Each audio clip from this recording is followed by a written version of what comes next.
Hey everybody, Kris White with Emerging Civl War. We're standing at Mobile Point, right outside of the channel here to the opening of Mobile Bay. In fact, the Gulf of Mexico is off to your left, Mobile Bay is off to your right, and about 3 miles in the distance is Fort Gaines. This is, out where we're standing, Fort Morgan. Fort Morgan is a system, one of the 3 forts that would have protected Mobile Bay during the American Civil War. It's over here on Mobile Point, the eastern side of Mobile Bay, out here on one of the Gulf Islands.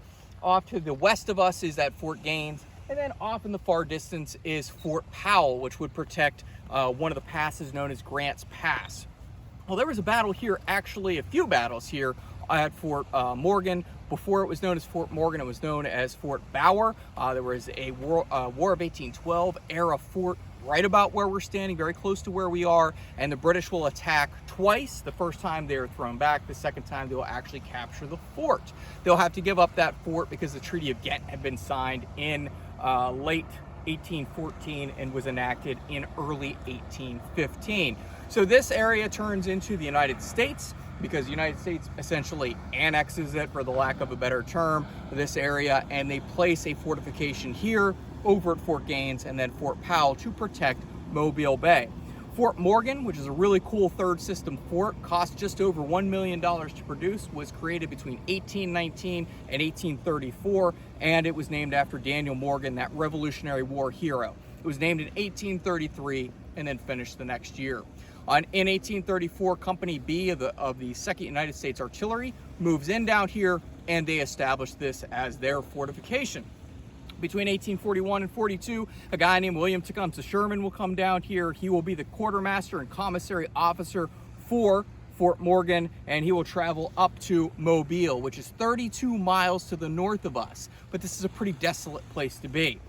Then the Civil War comes, and in early January of 1861, Governor Andrew Moore of Alabama sends troops over here to take Fort Morgan. This is before Alabama actually seceded, which happened on January 11th of 1861, and Moore essentially is what we call today enacting a form of domestic terrorism. And this is probably going to be a little controversial if Alabama doesn't secede. And, you know, to talk about that just for another moment, if you look at John Brown's raid in 1859, that's also another form of domestic terrorism. So this is happening in North and the South, as we would consider it today. But Moore will be backed up because Alabama will secede on January the 11th of 1861. It's not a popular vote here. Only 54% of Alabamians turn out to vote for the people who go out and vote for or against secession. And that vote turns out to be 61 to 39. It's not unanimous like it was in South Carolina. Nonetheless, 1,500 Confederates will come over here, and they will establish this as a Confederate fortification.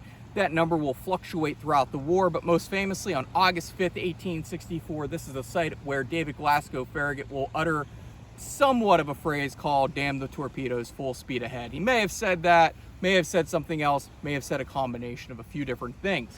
But his boats will float right through this area and fight their way past the guns of Fort Morgan. One boat, actually an ironclad, is sunk by a torpedo. Today we call that a naval mine. That's the USS Tecumseh, and 92 sailors, including its captain, will go down. That Seagrave is just off of Mobile Point.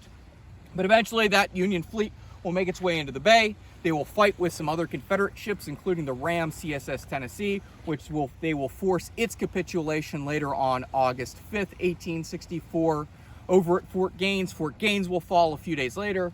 Fort Powell will surrender, and then on August 22nd, a bombardment from sea and land will take place here at Fort Morgan, and on the 23rd of August, 1864, the fort surrenders. Mobile itself does not surrender until April of 1865, April 12th, 1865 to be exact.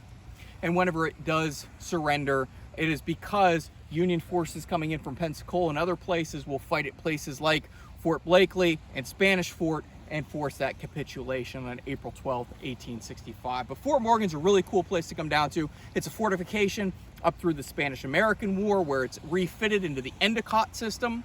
Then it will be used again during the First World War and the Second World War, when it's finally officially decommissioned in 1946 and turned over to Alabama for them to open it into a state park. We hope that you'll travel down here to the Gulf Islands and check out Fort Morgan. Now, on behalf of Emerging Civil War, I'm Kris White. Thank you for watching, and thank you for supporting battlefield preservation and education.